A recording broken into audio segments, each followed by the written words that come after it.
is Story Time with Besta and Leilani Eckhart, and we are going to read to you He Has Risen. So that is the story about resurrection, right? After Jesus had died, he was placed in a tomb. It was sealed with a stone to keep thieves from the room. Roman soldiers stood guard at the tomb night and day so that no one could carry his body away. Then on day number 3, in the morning's first light, the guards at the tomb had a terrible fright. The earth began shaking and quaking and such. Their knees began knocking. They wobbled so much. Look at them. They were shocked. They were spooked. They were scared and alone. But the worst thing of all, over there by the stone, an angel appeared. He was dressed all in white. His clothes were as bright as a lightning bolt's light. He pushed on the stone and he rolled it aside. They were too scared to speak. They were too scared to hide. They were too scared to run. They decided instead to just lie on the ground and pretend they were dead. So they did.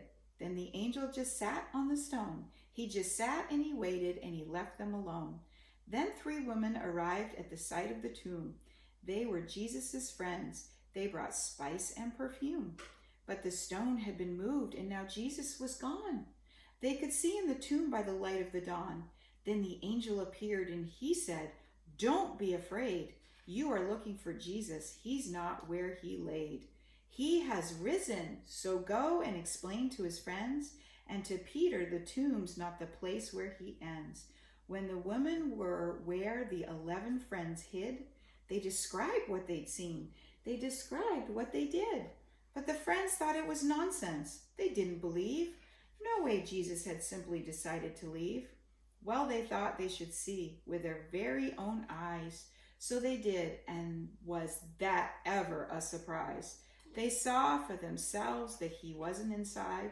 Still, they couldn't believe that he lived, though they tried. Later, they hid from the Jews as before.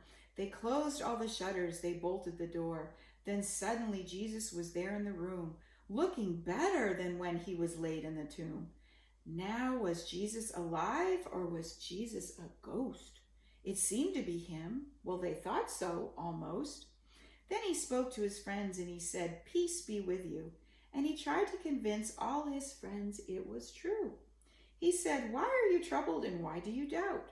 Just look at my hands and my feet. Check them out. It is I, not a ghost.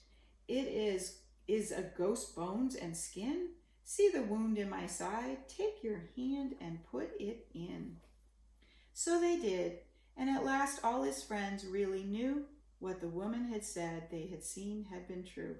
So Jesus hung out with his friends for a while, till the day that he left with a wave and a smile. He said, "I must return to my Father above. You must preach to the world about God's endless love. You must preach the good news. You must tell all creation and preach of salvation from sin to each nation." Then he held out his hands and he lifted them high, and he blessed all his friends as he rose in the sky. His friends all rejoiced as he floated to heaven. Though Jesus had gone, he had left the 11. He told them to go and not hide as they hid, and to preach the good news to the world. So they did.